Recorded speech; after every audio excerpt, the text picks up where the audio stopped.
Hi, I'm Cathy Fink. And I'm Marcy Marxer. A lot of people know us through our touring, through our Grammy Awards and Grammy nominations. We've got 53 albums out there, and hey, it's not our first rodeo. We're going to get into old-time music. We're going to get into some country music. Some swing. Some old-time country. Some bluegrass. A little bit of 12-bar blues. Some sensitive singer-songwriter. Wait, are you calling me a sensitive singer-songwriter?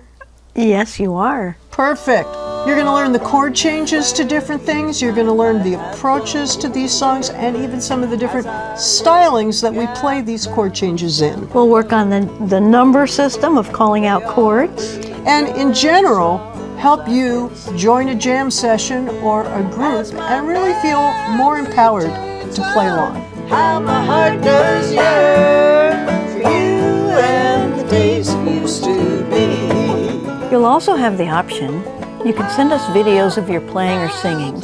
We'll assess your video and send back a video with personal advice to help you improve. These video exchanges are posted for all the students to see so we can learn from each other and build a little community. We hope you'll join this supportive community of online players just like you. All right, the class is open. What are you going to play? We hope to see you online.